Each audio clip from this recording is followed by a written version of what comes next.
જ્યારે આ દેશ માટે થઈ, ભારતના અખંડિતતા માટે થઈ અને ભારતને એકદમ મજબૂત રાખવા માટે થઈ અને જ્યારે આ દેશના જ આપણા પોતાના જ ભાઈઓએ, કુટુંબીજનોએ જ્યારે બલિદાન આપ્યા હોય ત્યાર ઘડીએ આપણે એમને યાદ કરવા પડે, એ બધાની શહાદતોને આપણે યાદ કરવી પડે. કારણ કે આ લોકોએ જે દેશ માટે થઈને કામ કર્યું છે, આપણે કદાચ આના યુટ્યુબમાં બીજી કોઈ રીલ્સ ન જોતા અને આને જોઈએ આપણે તો આપણા રૂવાડા છે એ ઠેડાક દઈને બેઠા થઈ જાય. એ ગાંધીજી હોય, એ સરદાર વલ્લભભાઈ પટેલ હોય, લાલા લજપતરાય હોય, સુભાષચંદ્ર બોઝ હોય, આ બધાને આટલા તો ઘણા બધા એમ ત્યારે આપણો દેશ છે એ આઝાદ થઈ શક્યો, સ્વતંત્ર બની શક્યો. તો એના માટે થઈ પણ મારે આજે વાત કરવી છે. આપણે એક અહીંયાના આપણા પોતાના એક કવિને ભૂલીએ છીએ. એ કવિ એટલે ભૂદરજી રાણાજી જોશી. એ ભૂદરજી રાણાજી જોશી એટલે એનો ઇતિહાસ કંઈક એવો કે ગાંધીજી વિશે થઈ અને દુહા લખતા હોય.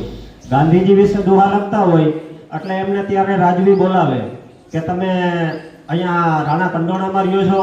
તો કે હા, હું રાણા કંડોણામાં રહું છું. તમે ગાંધીજી વિશે દુહા લખો છો? તો કે હા, હું ગાંધીજી વિશે દુહા લખું છું. અને તમને ગાંધીજીએ કે કરી શું આપ્યું? તમે કે મારા 5 પખાડા દુહા લખો તો હું તમને થોડીક જમીન આપું. ત્યારે આ કવિની લલિતભાઈ ખુમારી કેવી હોય, ત્યારે આ કવિનું કવિત્વ કેવું હોય, એની વાત આની અંદર છે. એટલા માટે થઈ અને એને યાદ કરવા પડે.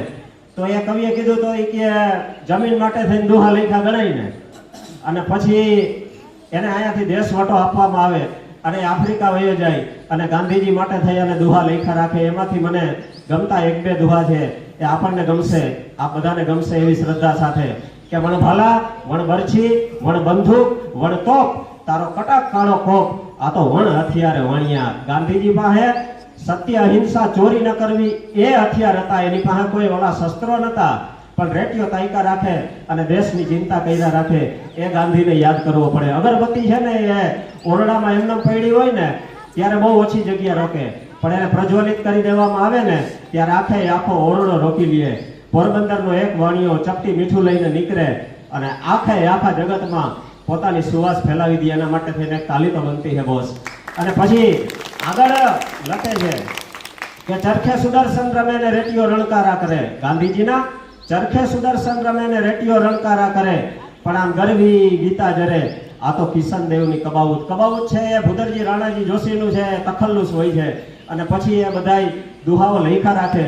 આને કોઈ આજે ઇતિહાસમાં યાદ નથી કરતું, પણ આવા કવિઓને પણ આપણે યાદ કરવા જોઈએ, એમને પણ યાદ રાખીએ. બાકી તો ભારતના હિમાલય હળગાવવાની જ્યારે કોઈ બીજી શક્તિઓ દ્વારા પ્રયત્નો થાય છે ત્યાર ઘડીએ બીજા કોઈ કવિની કલ્પના છે કે પાયજામા તો પહેલે સે ફટા હુઆ થા, टाल लड़ाने की जरूरत क्या थी. पायजामा तो पहले से ही फटा हुआ था, टाल लड़ाने की जरूरत क्या थी. जख्म पहले से ही गहरे थे, नमक छिड़कने की जरूरत क्या थी.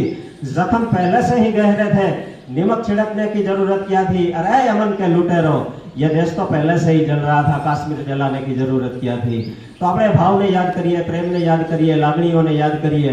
આ કાર્યક્રમમાં 79મા સ્વતંત્ર પર્વ પર આપ સૌ વાલીઓ, એસએમસીના સભ્યો, અમારા શાળાના ભૂતપૂર્વ શિક્ષક શ્રી નલિનભાઈ તથા અમારો આખો સમગ્ર સ્ટાફ અને અમારા બાળકો આ બધા જ ઉપસ્થિત રહ્યા.